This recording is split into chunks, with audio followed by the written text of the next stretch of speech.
So it is recording now, but I can share the video or the link of the video after the meeting with you if you're interested. Yeah. Very Thank you. good. Very good. Thank you so much again.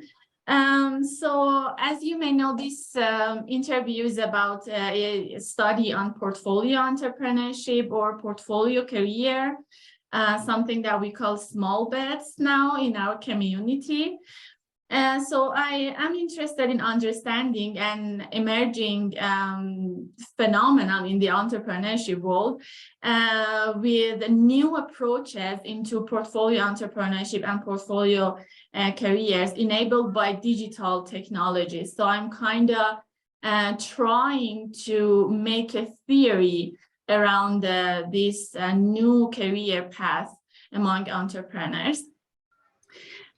So the interview process is more like I'm going to ask you a couple of questions, and I would appreciate it if you could explain your answers as much as you can. So the first category of questions is about your background. So I was wondering if I can ask you to explain a little bit about your education, your career path, anything in your background, especially before, becoming an entrepreneur. Okay. I always had, since I was 7 years old, a dual path. I try to explain. I always was interested to computer, to all this kind of things. So I always had a mindset, I can say, on computer orienting. Wow. And since I was 7 years old, I started to learn to play piano. Okay, so I always had that creativity on the side. So this the rational one and the creativity one. And this thing, mixed around. Just by chance, that was the 2007, and just randomly I uploaded a video on YouTube where I played the rock songs on piano, and that was just one. That was the channel YouTube pushed that video, and it went viral. And I think that I was lucky, but that was in the same time a big problem for me, because today, after 3 years, I try to explain you. Now I have one failing project based on YouTube, and I wasted three years just on one project. And that's the reason why I am trying to launch multiple projects now. So I avoid that big mistake.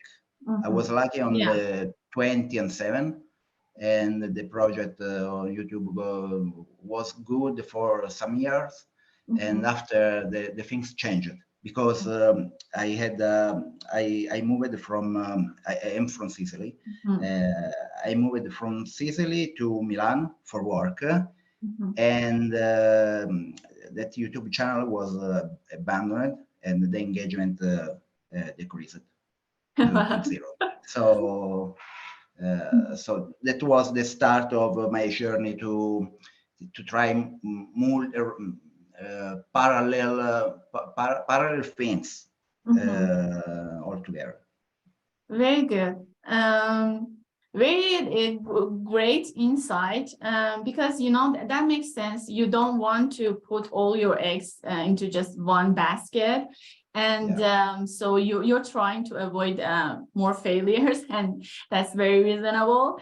And so could you please tell me your story of engaging with the entrepreneurial world, how you decided to, create those YouTube videos maybe, or another story that you have, when you engaged with entrepreneurial world? Yeah. I premise that I don't know anything about the entrepreneurship, and because my family, I am in a family where we are all full-time employee, so all my projects are by side after the work time. And I don't know why, but I like to have something personal to work on, where I put all my free time, that is really little, and to focus that attention, that energies, that all that on this kind of side hustles. And I still after the YouTube experience, I didn't got something winning. So, I am still chasing the small wins. Okay. But Yeah. I am a person that doesn't give up. I try day after day, and Very good. until I don't get the small win again, since that famous 20 and 7. Now what is 20 and 23? I still don't give up. So if today the projects I am building a no-code project called the Small Bets Manager, and I shared something on Twitter, Discord. If it doesn't work, I am ready to start again from scratch for one other thing. Wow. That makes me feel alive, having something to spend time. So technically, I can say that you are an entrepreneur. So good luck with your career. And I was going actually to ask you that if you see your entrepreneurial project more as side projects or your main thing. And I think you've answered this question in a way that you see those projects as your side hustle, not your main job, right? Yes, I think that as I said before, until the moment when I don't have the I don't see the return on the investment in terms of my time mainly. I don't consider them as I consider them more like a side hustle, a hobby project, because I am a full-time employee. So until I don't quit my job and go all in on something about an entrepreneurship, I don't consider myself an entrepreneur. I have much respect for the person that are in this journey. And today I'm just I can say a lurker in English, yeah. A lurker on Twitter saying, watching the journeys of other people that they are very great. So I just learning all I can about that. Very good. And you're working as an engineer? I am a developer. Software developer. Yes. Yeah. Very good. Very nice. Good luck. Thanks. And so am I correct to say that you're working on multiple projects at the same time right now? I Yes and no. I try to explain. I I like the mindset to spread, to lower the risk among many projects. But I am that kind of person that can do. I am a man, okay? So I can do one thing at one moment. I No, think like the yeah, other man. But that's very that was. understandable. Oh, okay, yeah. Yeah, my wife said that to me every moment, just for joking, but it's the reality. I think that was a big problem of mine, to do just one thing and to be slow. I had always that defect, to be slow on the decisions, to be slow on the things to do.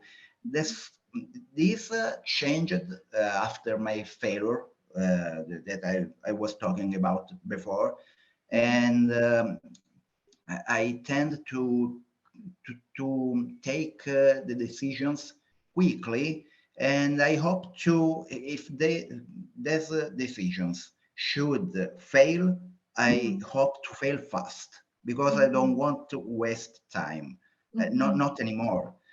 So if it works, I can see the feedback quickly, Yeah. and build even build on top of that.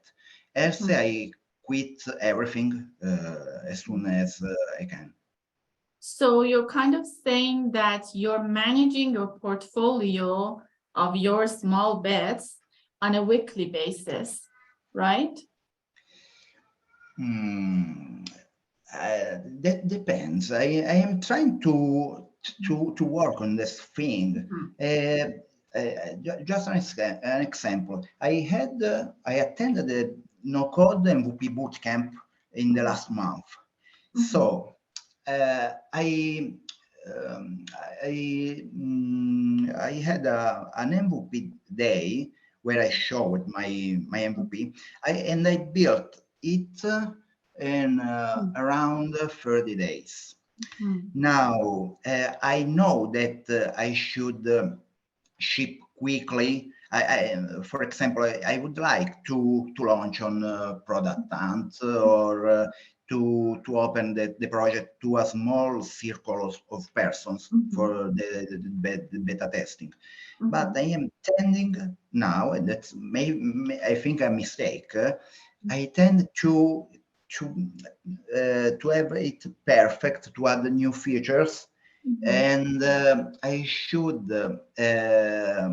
stop in some moment, and not working too much on it. Now I am working on it about 2 months, considering the bootcamp. So I would like to go more fast on each project. I have around 3 YouTube channels in pause. The one of the famous 20 and 7, the project, the big the biggest channel, and 2 other little YouTube channels where I spend really little time, and I am happy for that. They didn't work until now, but I want to quit them definitely. I leave them, and maybe on next week I could think, okay, I do just one test. I have 1 hour. I test some video. You never can know if they go viral or something change. So rather than quit definitely, to kill them, I leave them, and I give a chance further. Interesting. That's an interesting insight for my research, because I assume that you're trying to do some kind of experiments and you want the process to be faster to get that good opportunity for yourself. I was wondering if I can ask you about your motivations to take a portfolio approach. So you said that you're trying to kind of avoid failures when you and this is why you're trying to follow a portfolio approach. Is there anything else about your motivations to take this approach? Yes, I found that I lose interest very quickly. I don't know why. But maybe, Wow, yeah, very interesting. maybe because I am a person that like learning so many things. Just an example in the real world. I just 1 year ago, I was in love with the second brain theory. I don't know if you know that, but it's a kind of managing the information, the knowledge, because one day I think, what's the point to learn all these things, to watch all these videos, read all these articles, blog posts, books, and after one day I don't remember anything. That's crazy. So read for the sake to read. No, I want to do something with this knowledge. So I started to study like a crazy the second brain blog of Tiago Forte. It is an expert of knowledge management system, knowledge KPM, private knowledge management, and this is lucky for me because I built a system where I put all the interesting things that I see on the web or the tweets that I have never the time to read. It's that's a funny thing because I keep on saving, but I don't read. But there will be a day where you want to create an article, something, and you go. I use Evernote. You could use everything, Notion, Obsidian, any kind of tool, and you search a keyword or a phrase, and you get all these knowledge gems that you can put together and create. An example was an article that I created for the summary of my bootcamp experience. I dedicated around 2 hours, but I created a very long article that I can't, I couldn't do without the second brain system. So I was saying I lose quickly the interest because I am so curious. I like learning. In the last month, I learned the no code, just starting. And I don't know if tomorrow, for the moment, instead I am following the course of Portfolio Entrepreneurship by Daniel Vassallo, right, in these days. Yeah. And that's really, I love learning. So a project for me I should work on one project, ideally for maximum 1 month. I think that's the ideal time because that's hard. I lose the motivation too. And if the things don't change, if I don't see something change, engagement, views on YouTube, ratings on a blog, I don't like anymore that project.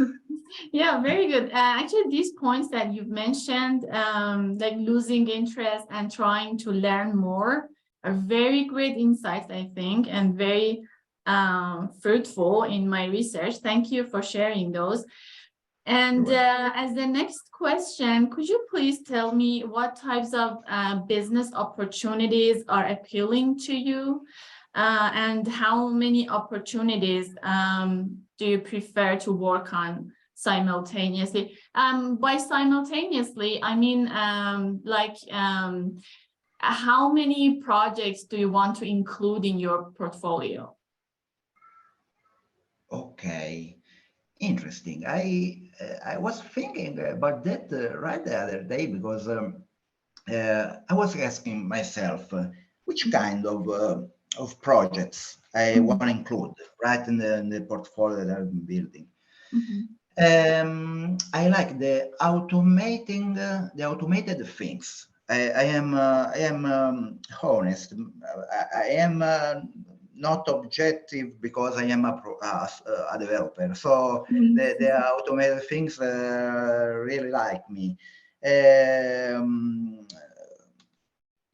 uh, so I think software as a service is my number one preference.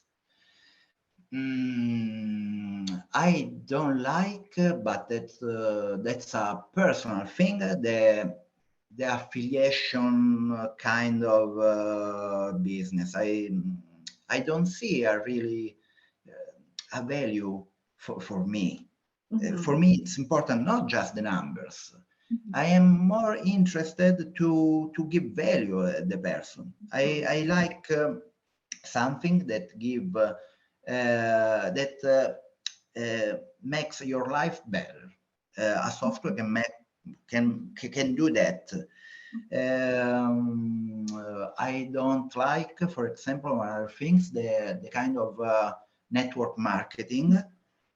Because but that's one other thing, one other personal thing. I see that more like sales stuff. I don't want to push persons to buy my stuff. I just I am more oriented to the value. So since other things I don't know. Good. Since you're a software developer, it's very sensible and very reasonable that you're trying to work on SaaS businesses. So as the next question, could you please tell me that what is your vision as an entrepreneur, and what do you see in your future career as an entrepreneur? Good question. I was the kind of person that before tend to planning everything, and that's a thing that I am trying to don't do for the moment. I can't confirm that I start again to scheduling everything. Unlikely I am. Do you know the GTD, the Getting Things Done system? That's a productivity system for crazy like me. Okay. I like the productivity. I like the scheduling. I like the vision. But I am honest. I don't know what to expect from this. Maybe because it was born for me recently, like just I don't say a joke, but an experiment. So I don't know what kind of adventure it will be. I am just starting. I think that for me was important is not to work alone. I try to understand. I started on Twitter recently. Lolly, that was depressing. I was interested to attend a boot camp because I wanted to share something, this adventure with other person like me from all over the world, and to support each others.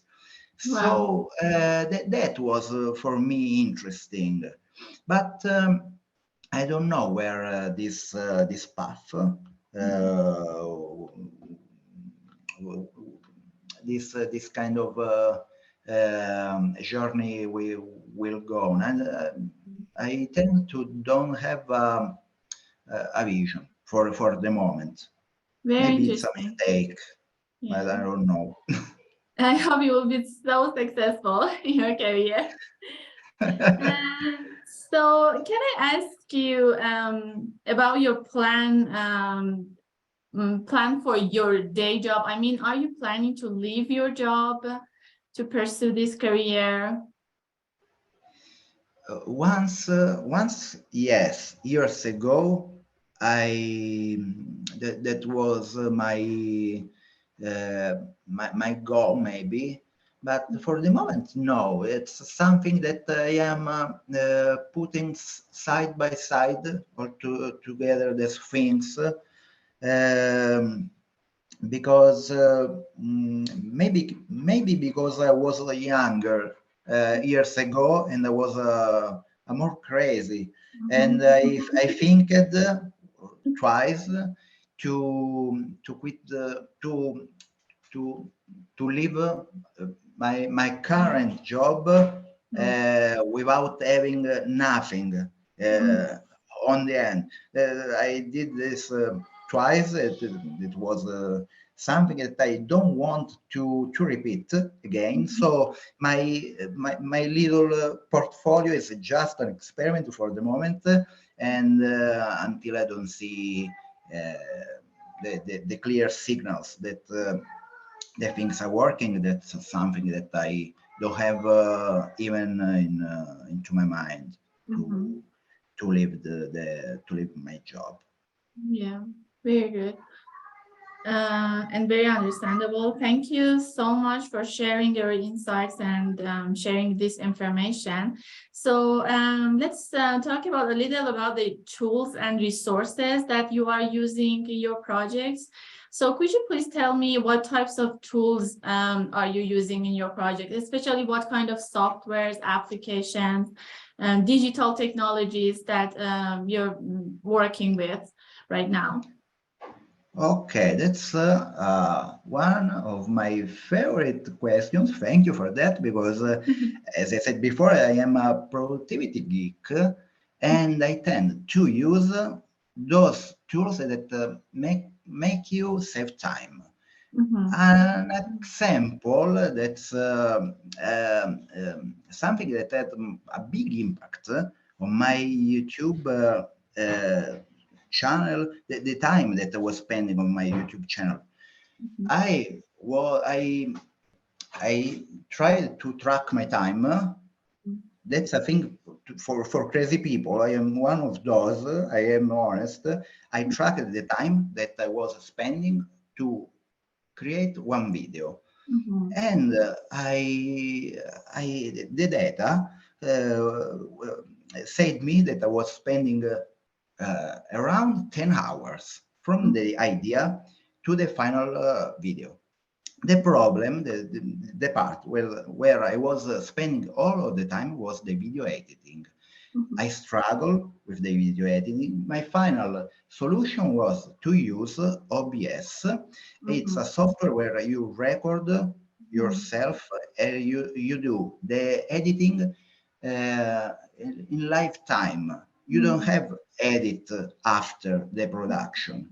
And this, you of course have to spend some time to configure, to do the configuration. But once that you set that, you start to save time. And this is one thing that after I use it again for my two little YouTube channels bets. And one other thing that I like is the repurposing of the content in the various kind of media. And other tools that I use is a software called AutoHotkey. It's a script, a kind of script where you save a combination of chars. For example, if you want to save time for the signature of your email, or a kind of message that you send multiple times on the day, or that's a big help for you, because you set your keyword on the in this program, and after you you type that combination of letters, you get the final the output that you want. And I am a fan of a device called Stream Deck. It's like a device where you have several buttons. You can even that you can configure that that on the press of the button you can launch a software, multiple softwares, or for example, I started to write a newsletter, and on my Stream Deck with a button you open the Substack website. With the other button, you open the Google Word when you have the template of the newsletter. You open the other button and you have the Todoist. It's a software where you have your things to do, and I save them my thoughts that I have during the week and that I want to write on the newsletter. So I like to have software that make me save time and systems to help me during the day. Very good. So you have your own newsletter. Is it in English?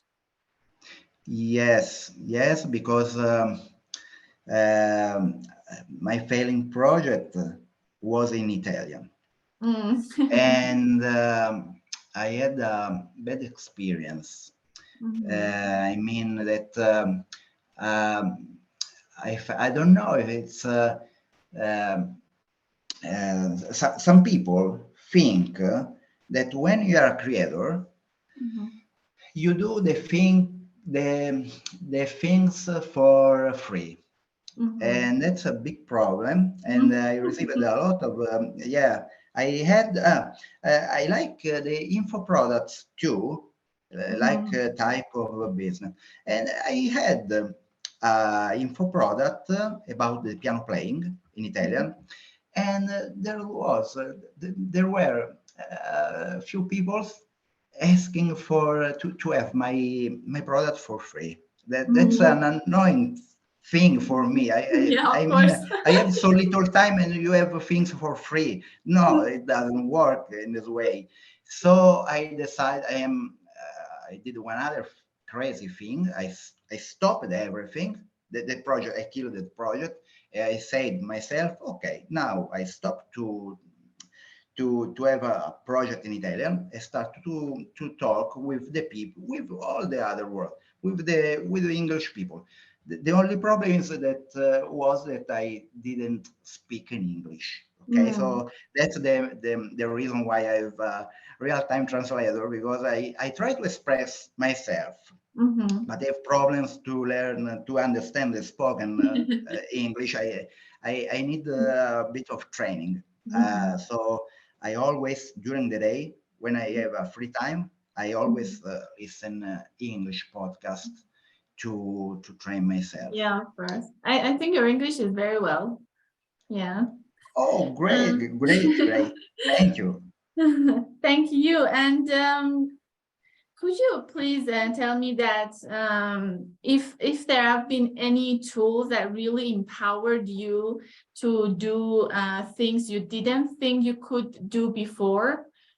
Like any special tools that make everything easier for you? Yep. Well, one of those that I love is the real-time translator that's called Nuta, and it's a software that I bought for other reasons, and that's what an epiphany, because I bought this software for my second brain system, because if you like, for example, a video and you think that's very interesting, but you won't save those informations, you can upload, you can save the URL of the video into this software, and it transcribes for you all the content. And luckily, I found that this software have a Chrome extension. When you press a button, and it works like a real-time translator. And I found that just one day before joined the no-code bootcamp. So I was lucky because I don't know how I could do to understand the English, and was amazing. Yeah, it's the number one tool for me. And one other tool that I use every day is Todoist for the list of things that I have to do. And for the not actionable things is Evernote for the knowledge in general. Very good. Thank you so much. Yeah, I'm using Otter to transcribe my interviews when I'm doing this research. So these kinds of softwares for transcription make it everything easier in terms of the academic research. Yeah. And so could you please tell me that do you usually work solo, or do you prefer to work as a team? Do you hire some specialists to do jobs for you, or do you prefer to just learn everything by yourself and work just as a solopreneur? Okay, great question.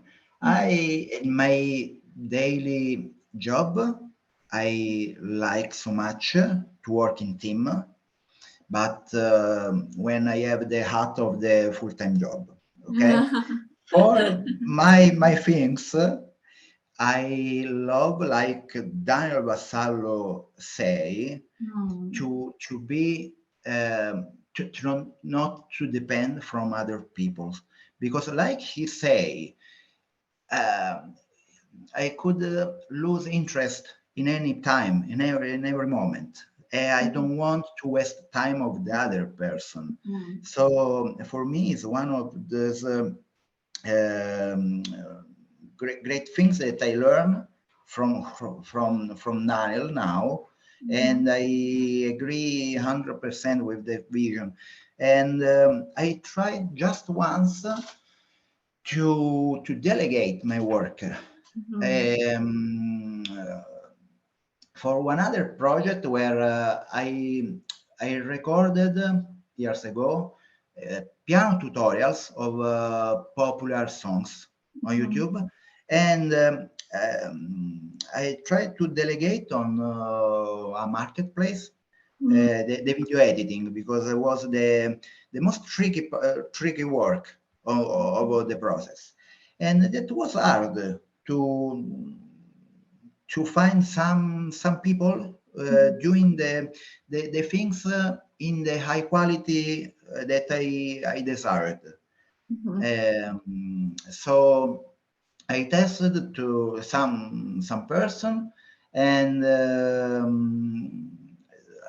the hiring process was a new experience for me, and that was hard. I didn't think that was so hard, because it's time wasting. You really you aren't wasting time. You are investing on your time, but you have to be very patient to give very good instructions. I think that you have a responsibility to create great instruction guides for the people. I don't really like even, and usually it's sad. Usually you find that kind of person on the job that trying to delegate your work without explaining what's the desired output, how you should do that, the age within you can move for the task, and that's a kind of work. It's not an easy thing, in my humble opinion. So I if I should hire in the future, I hope no. But if will be the chance, I know that it's requires time and responsibility. Yeah. Very good. I like your expression about hat of my job. It's so Yeah, interesting. yeah. Yeah. And so if you wouldn't mind, could you please tell me that how much time and money you are putting into your entrepreneurial projects, or just about time if you don't want to talk about money? Okay. For the moment, I am not focusing on money because I think that the most limited and not renewable resource, the most poor resource that we have is the time. So I tend to focus on that, and I have a lot of lackness of time in this time of my the life, being having a family, a full-time job, hobbies, luckily. My little time, I try to work, to wake up very early during the day. I usually wake up on 4:30 when I can, or Wow. 5 a.m. Yeah, that's just motivation. If I had the moments of my life where I didn't the English. I didn't have a goal, a clear focus on something. That was the hardest moments where I can't wake up early.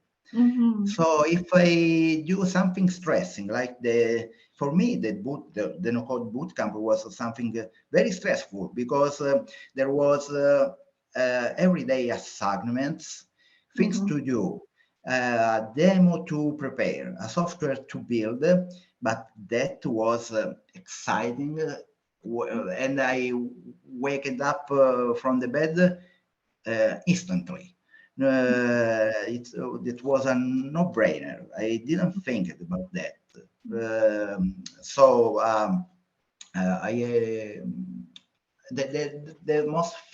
most important thing to me is to have a good breakfast because it's like the fuel for me.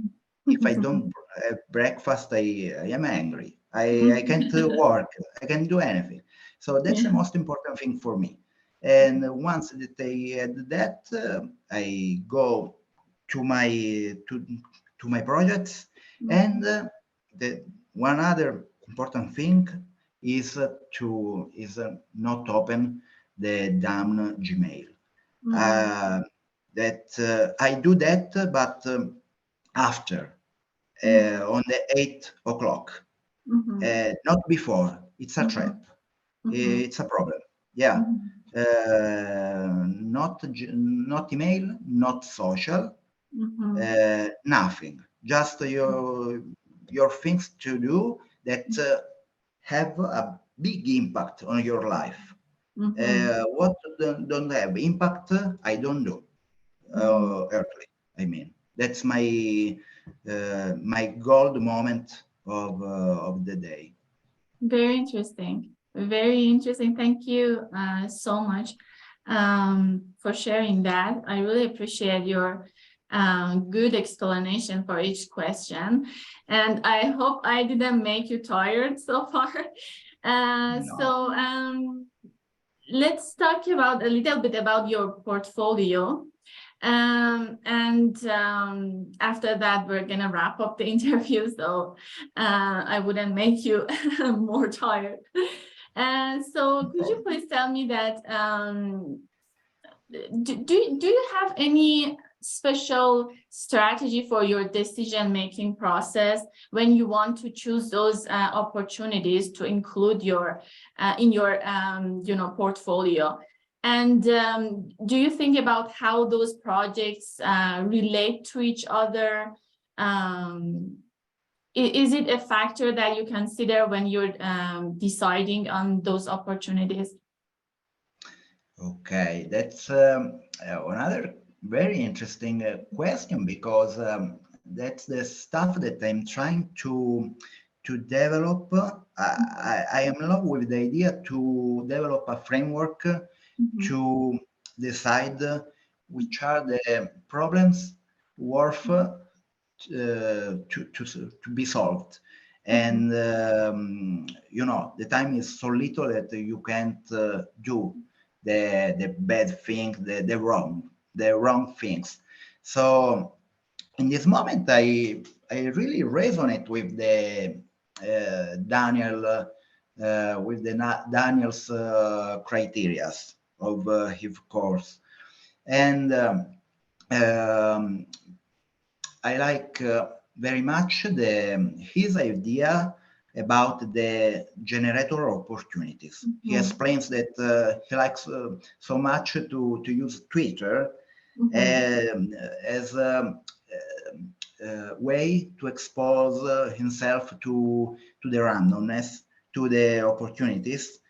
And that's something that I wanna try. I really didn't try. I always saw the social like a time wasting thing, but that's a different point of view. Interesting that by Daniel, and I resonate so much even with his selections filter about which projects work on.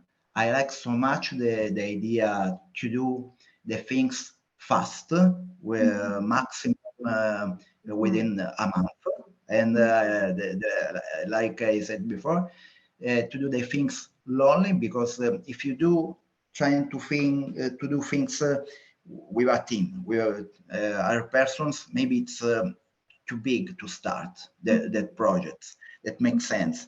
So. But I am honest. I am trying to get better to that, because I know that these principles are okay. But when you go on the computer and you start to work, it's hard to know when to stop yourself, because when you like the things that you do, that's hard to stop. Maybe an interesting thing that I am doing is use again your units of work. That's a concept that I learned by Tiago Forte, the second brain expert I was talking about before. When, for example, I actually have 3 YouTube channels, and the last one was the easiest to build, even strategically as mindset, because I had a bunch of templates. For example, with that software I was talking about before, OBS. You can, I have the template ready to start the record button, and I have all the cameras ready to record, and I am just using again something that I wasted time before to go to that point. So the same now. I think that the software that I am doing, I am maybe I am wasting too much time, but it's not wasting. I am just learning for the first time. So the next project will be faster. I will have just I will have already the templates, the block, something where I create again one project and I go straight forward on the thing to develop. And yeah, I think learning is an important aspect of these kinds of experimentations that entrepreneurs are doing, inside the small bets community. This is just my viewpoint. And I think as Daniel mentions, time is very important when you're working in the stochastic world. So this is reasonable to to be willing to just be fast as you can. That's a very good insight. And I wanted to ask you a question about your success and your failures. You talked about them a little bit before, but the question here is that among those different ideas that you have tried before in your entrepreneurial career, how many would you call success or failure, and what makes you call your projects success or failure? Okay, for me, a success is something that I can work on, keep on working on that, and in this moment for me, that don't make me neglect the time with my family. So something sustainable. That's sure if that gives you money, it's amazing. Okay, but apart that, I think that it's something that you can share with your family, with your friends, with that don't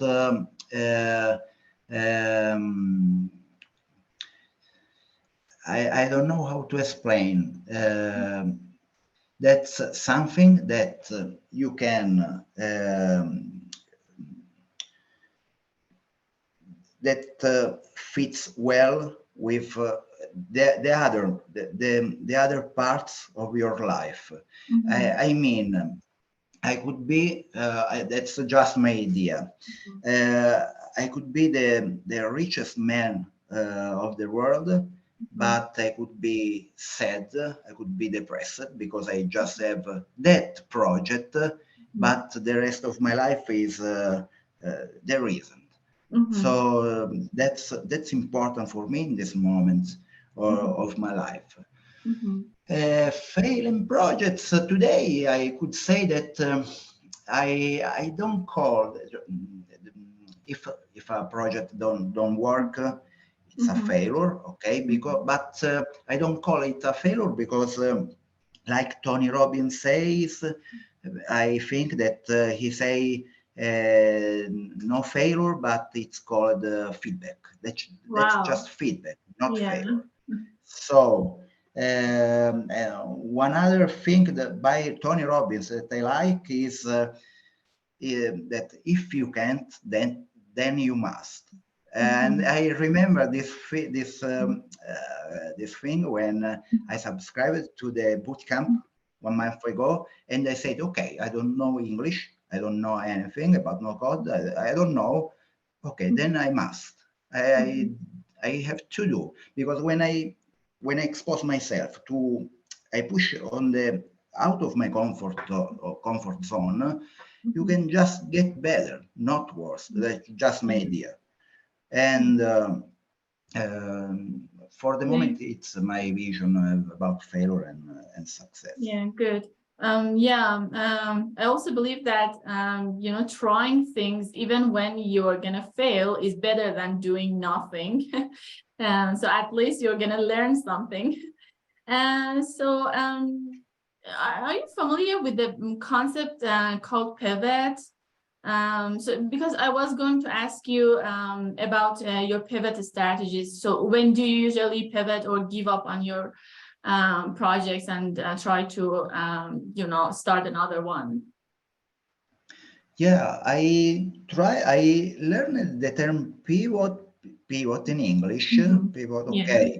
With the book Lean Startup, I guess. Wow, yeah, I by found Eric that, Ray, yeah. yeah.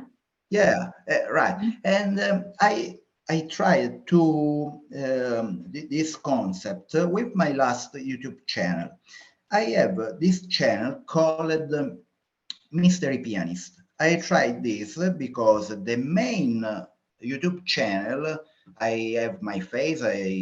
You can see me on the face and on the other things, but in this channel, Mystery Pianist, you can see me. You see just my shadow, the keyboard, and the LED visualization on the keys that I press. And my experiment was to try with different styles of music. I started I started with the popular songs, and but not the songs of today, but the famous one of all the time, the classics. And I saw that this didn't work.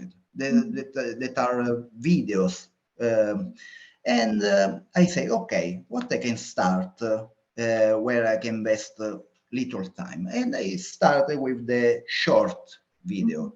The short is a kind of video that YouTube is pushing very hard, but it has a future. YouTube push this kind of video in a very short time, and you can reach 1,000 of strange people in just 10 minutes. But once the time, the 10 minutes finish, you stop it. You don't get any use. So I tried this experiment, and I said, okay, we are on December. I should go with my family on vacations, and I have no time for other videos. So I invested a weekend to do um, this a kind of thing that I learned by um, the the 4 hour work week guy. Do you remember how it's called? I don't remember him. Uh, just one moment that I wanna Google him because it's Sure. important. Take your time. 4 hour work week. The author is Tim Ferriss. Okay, that's great guy. To work on batch. I started to play a few minutes for every song, and I recorded around 30 videos, and I doubled them on around 60 because from the video, the normal video, I got the short one version. So 30 songs, but in 2 formats. And I put them on autopilot, on the auto scheduling, one for a day. And that was interesting, but I didn't get a threshold where the YouTube channel got the views that I was really chasing. So I put in that moment on pause the project. But as I said before, I could try again with one other kind of category of music, but that requires time. But that's Yeah. an option Yeah. to try. I think you were explaining the MVP at some point, maybe because you were trying to see which one is working better, some kind of MVP concept, maybe, I'm not sure. So thank you again for your explanation and providing your insights. And so as the next question, I wanted to ask you if one of your projects started to take off, would you prefer to, to leave your other projects and just be focused on that one single project that has been very successful? I am not sure to understand you. You mean if one of my projects of my portfolio get very a good feedback, successful. if I double down on that? Yeah. So would you be more focused on that project and leave your, your other projects? I guess yes, but that doesn't mean that I don't keep on doing other bets.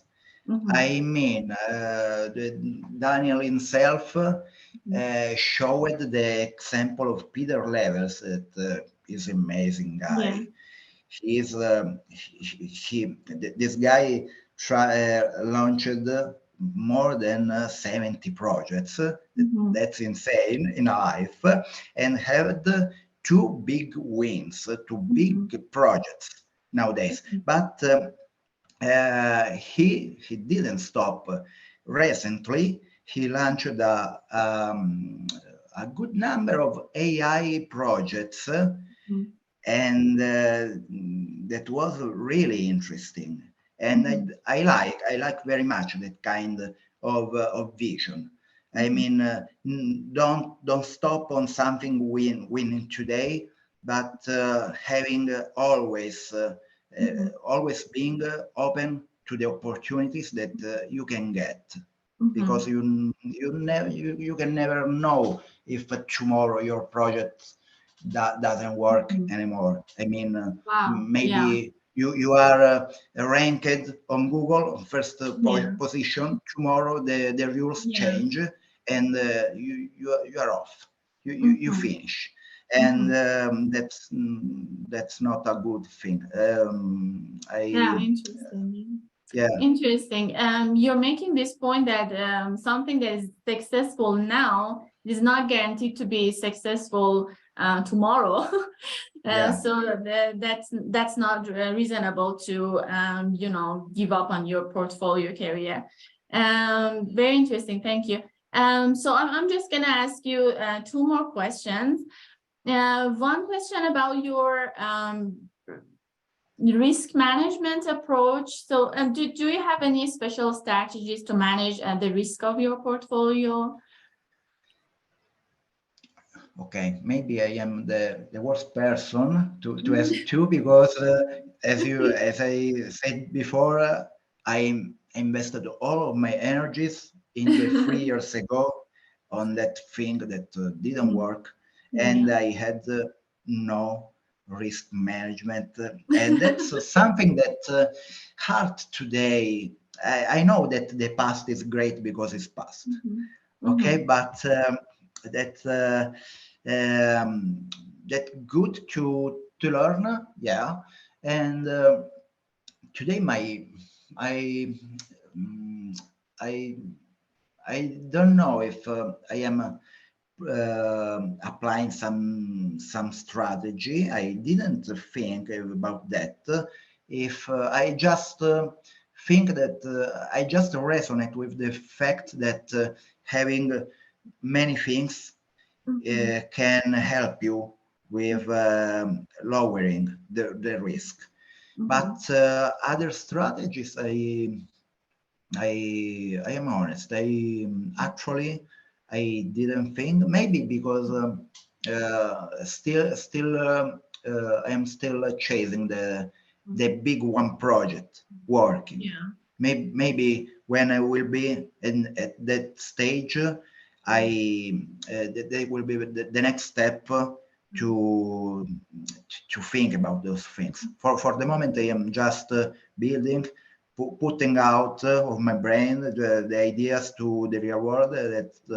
That's the focus for the moment. Yeah, interesting. Thank you. I think just by pursuing this portfolio approach, you're kind of trying to manage your risk, because, you know, by including more and more ideas, you would decrease the risk of your projects. Just the last question, if you want to add anything that I didn't ask you, if you have any kind of advice for those who are trying to pursue portfolio approach, or if you want to talk a little bit about your feedback on this portfolio approach. Anything that you want to mention? Okay. This portfolio approach is mainly how all started. I started to just with a Notion page because I wanna track all of these projects. I started with just 2 or 3 projects, and on Notion, with Notion, it was doable for that moment. But I needed something like an overview, because for me it's easy to lose myself into something, into a project, into to something that I like. So I needed something visual to show me how my portfolio is allocated. So I did that start with Notion, but that wasn't enough for me. I don't know how to explain. I needed something that the main problem was that I saw on Notion my page, but all of the other stuff on the side that was so annoying. I needed just a sandbox where I think just to my portfolio. So that the moment when I started to think that I wanna create something for that. Today, with this MVP of the small bets manager, I don't have the time to do all the things that I am this inside, okay? Because I have a lot of things. I just built. I hope to share with other friends on the small bets community. For the moment, my MVP is a page where you insert your project, your actual projects, and in that moment you get a chart, a kind of pie chart, when you can choose to show or to hide a particular project of your portfolio. And for those projects that you want to share with other people, you can you have a slider for each project where you can set the amount of effort that you are having on it in this moment. And with at the moment, I don't know how many projects I have. For example, I have, 7 projects. I have the 70% of the time allocated on the small bets manager, the 20% on SideMaker, the newsletter, and all the other projects for the moment has the default of 1 or 2%. of the portfolio. I think that's interesting because you want to know in every moment. You can go ahead and say, hey, what's my effort in the moment for the project X? And you have the answer. And one other thing that I like to implement is to know in every moment of your portfolio which kind of projects you are investing time to more. For example, in my case, YouTube or SaaS projects or info products that could be useful, in my humble opinion, to know what's the next project according to the actual situation.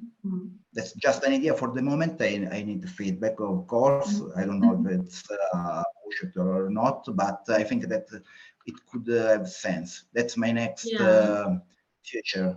Yeah. Very good. I think you mean like tracking your project to see, how much time and effort you're putting into each one.